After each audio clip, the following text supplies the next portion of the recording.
Welcome back inside the Virch Production Studios. It's another episode of Pardon Our Promotion. I'm Scott, that's Lindsey, and this is Bob. What you got there, here, Bob? Well, I have a VHS tape. Do you know what that What's is? that? Do you know what that? This is what they used to show on square TVs way back when. So do you know what? Actually, TVs used to be square. Yeah. They used to have antennas on everyone's roof. Big old box. But anyhow, this is actually the Chicken's Greatest Bits, and it's I kind of dug it out. Well, I dug it out today, but we dug it out on YouTube when we were in Fresno talking about mascot skits like about 2 months ago. There's a lot of great skits on this tape. So you can either buy this tape, some reseller, and get a VHS player and try to hook it up to your HDMI TV, or you could go to YouTube and watch this. If you guys got mascots out there, you would pull some pretty cool stuff off of it. And there's like some feature stars on it. The Blues Brothers are actually in this too. So that's worth its weight in gold. I just put that up in the front there. But yeah, there's a lot of cool places to find mascot skits, obviously there, as well as just check out what Barnum and Bailey used to do, right? There's a lot of circus stuff, or what Las Vegas acts do. You can incorporate a lot of that stuff into cool mascot skits. So, but what are we talking about? Today we're going to talk about meetings, everybody's favorite. Effective use of meetings, production related. So your pre-production, post-production, game day meetings, staff meetings, all types of meetings. What other types of meetings are there? Well, there's meetings about having a meeting. We should have a meeting sometime. Let's have a meeting about it. Right. No, but really, it starts in the planning meeting, and a lot of teams do that pretty well. But then I'm going to hit that fourth P again. They forget in the production how many meetings it is to create that perfect production out of the things they plan in their off season. And for me, it starts with like a pre. If it's hockey, it's before they have 3 games in a row over a long weekend, or in baseball, it's before a homestand, maybe 6-7 days before a homestand, having a homestand meeting and talking about all of the elements that have to do throughout all the theme night elements as well as the game day elements that has to do for their whole homestand, maybe 6-7 games, 3 games, whatever their homestand is. Enough time for them to adapt and maybe get last minute props and supplies, more graphics made, et cetera. So a lot of teams wait, and all of a sudden they're waiting till like the day before, and all of a sudden, we want to do all this stuff, and they have no time to do that production because they waited too long for that meeting. And then the next one, and I don't know if you guys had it, is the game day meeting, the morning of the game, right? How important is that? Oh, it's super important. I mean, there's so much that changes from the time that you maybe scripted that game or, talked about that game to, the day of the actual game. So, and we'll get into this, but after your morning meeting, there's tons that can change after that even. What do you cover in the morning meeting? Go ahead. What do you cover? So game day meetings? Yeah. So that is where I, as a producer, am going to get on the same page with my sales team. That's kind of one of the important parts, is just to make sure that all of the sponsored elements are included in the script that need to be included in the scripts. Groups, any groups that are coming out, birthdays, any of those elements that change game by game, that is the time that I just kind of double check with the sales team. So I'm in constant communication with them as things change, but things are so busy all the time. That's just kind of our time to get in on the same page and make sure that everything's good. And then just like a run through, I would normally do like a run through of all of the different elements, not in any detail to the sales team. You're doing it with the front office staff? Yeah. So always the sales team everyone was invited, but food and beverage doesn't necessarily have to stay for the whole thing. They would pop in at the beginning and just kind of make sure that all the group areas were covered. But the sales staff is kind of the key. And then any like executives that had like a specific sponsored night, they would jump in on those nights. Yeah, and of course, in a prior episode, we were talking about maxing out your theme nights. So on those, we have to bring in more like concessions. You mentioned the F&B might show up, but when it has specific things they have to do tonight, not just taking care of groups, they got to be there for that. Cross all the T's.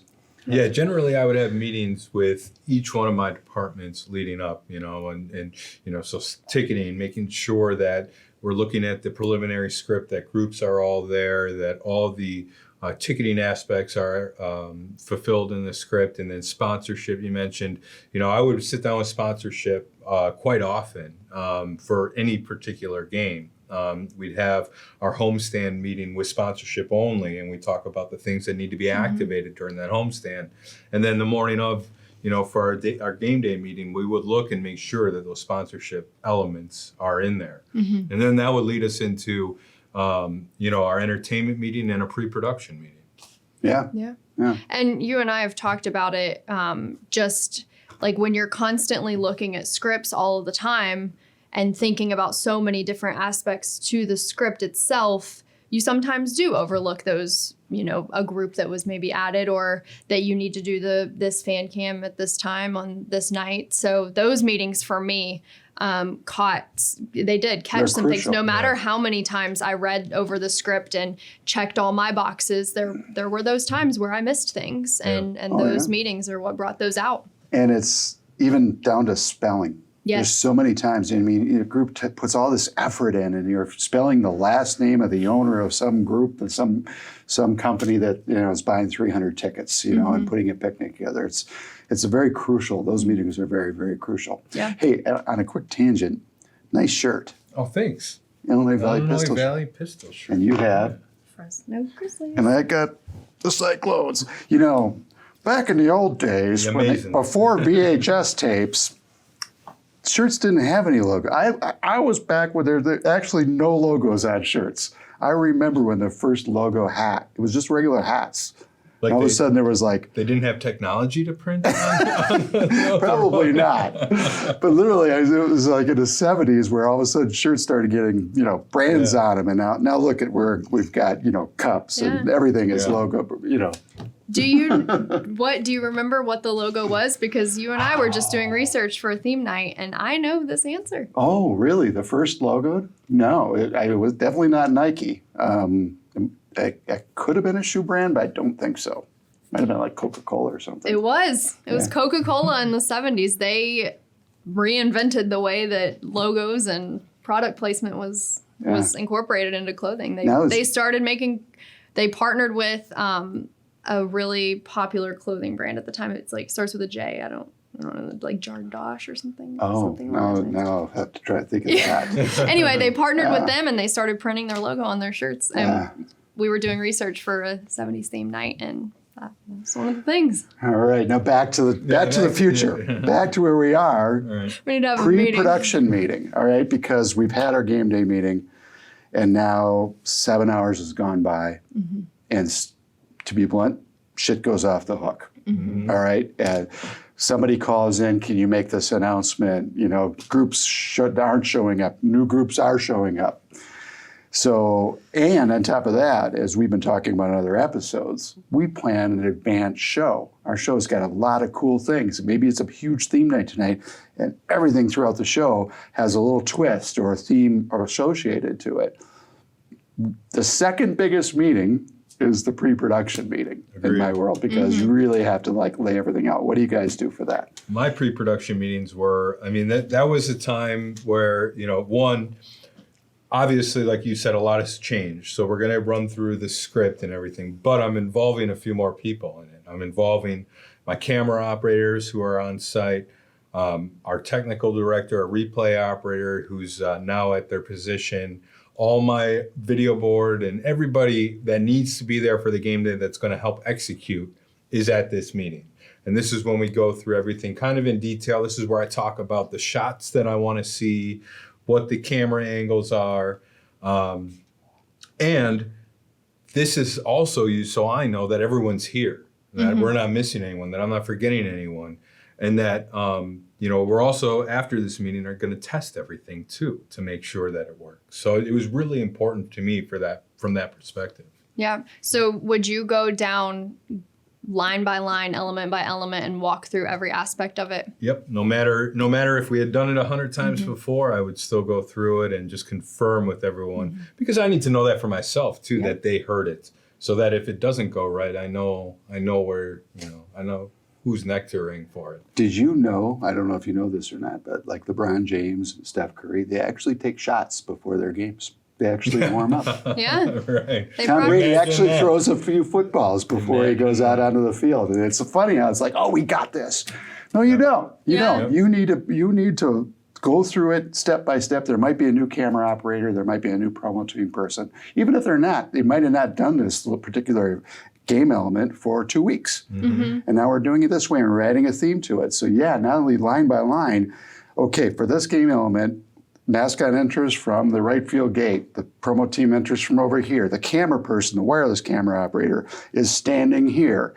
Yeah. And you do all of that throughout that element. It gets a little tedious to some, but boy, does it pull a show together. Yeah. Yep. And sometimes I would send, on complicated shows, I'd have a technical director camera operator meeting right afterwards. So everyone goes and does their things after the main meeting, but then the TD just double checks all the cam shots. Yep. You're on this, again, catching the mascot. Cam 1 is catching the mascot while the wireless is over by the promo team, and they go through all those idiosyncrasies, every game element. Yeah. And you mentioned line by line. It's almost you're reading between the lines during this meeting. True. You're really getting into the detail. Yeah. I mean, I don't know about you, but there have been times where I'm in my pre-production meeting, and even though I've had my game day meeting and I've gone down the line, even in that meeting, I think I catch things that's like, oh, well, the timing on that might not work, Right. just like small things that might need to be tweaked, even that close to. Which is to a the great time. use of ShowFlow software, because if there's a tweak needed, you can write that down and kind of tweak the software right after that Yeah. meeting and kind of get it straightened out. Right. Yep. That's really true. And I always liked when people got involved in those, not just me, meaning like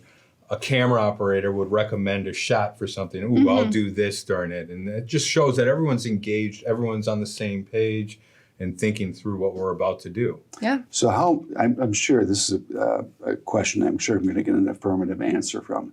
So you guys like it when during the live action of a show when something is going pretty well but maybe going slightly off the hook, do you welcome the radio calls from the president or general manager saying, why is that going on? Doesn't that help your production a lot? Peeve, Yeah. Please don't do that again. I love that one. Yeah. Please don't do that again. Well, okay. So I actually use this. I'm going to use you. Move this. Yeah. Give your president, general manager a little notepad, not this big. And they keep notes or keep it on their phone.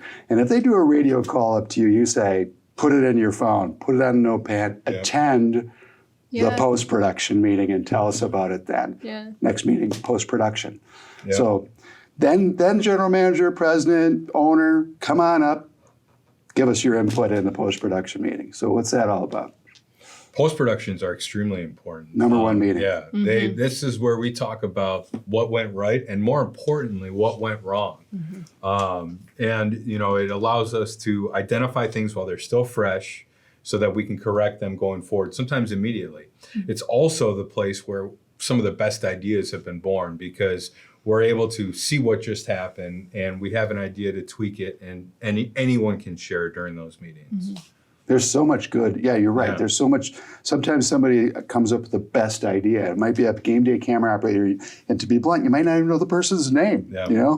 And they'll be like, "Did you? We can do this with this promotion," and boom, it becomes part of the show. I mean, and like some of the, even theme nights can be born from just something that was witnessed during a game, So even things that didn't necessarily happen in that game, ideas can be born from them in those meetings. And like you said, everything's still fresh. So it's just a time to do it all then. Absolutely. And I usually would have those meetings. I tried to have them as much as possible down on the field, where in the event that we needed to talk about something specific, we could, we're in the setting, we're where it happened. And it also gets the operators out of the control room where they just spent the last 3 hours. So, that's helpful and whatnot. Also. That's a really cool idea. Yeah, that is cool. Yeah. And and when the last fan leaves, Yes. and it's because some people they rush. I don't know what it is about it, but that last whatever, the clock goes down to 0 on basketball or hockey, or the last out in baseball, and everyone starts breaking down cameras and shutting stuff off. Show isn't ended yet. Last fan's still in the building. There might be 300 fans in the building. We have to wait and be patient. And I know everyone was worried about game day payrolls and all that, but you got to be patient, get everybody out, get everything broke down. The biggest key place when cameras get busted is in breakdown. They don't get busted in setup because people are rushing and they're stuffing stuff in bags. Take your time, break it down, gather yourself, get to the meeting, and have a productive meeting, right? Yeah. Anything beyond post-production? I don't know. Do you have one? I don't. No, I don't. No, back into your game day meeting the next day. And roll with it again. Yeah, and learn from it.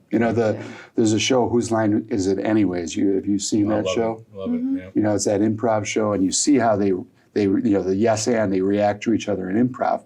But the interesting thing about when that one-liner happens, I want you to sing a song, as a gorilla about whatever, about Oprah, or whatever the thing is, they've already done it. They've already done some version of it because they've learned from post-production meetings. From essentially, they've done improv. That really worked. That joke really worked. There'll be a time when that joke kind of comes, or a version of that joke comes up, and they're able to. It just comes out of their head immediately, and you can kind of see how they play off each other.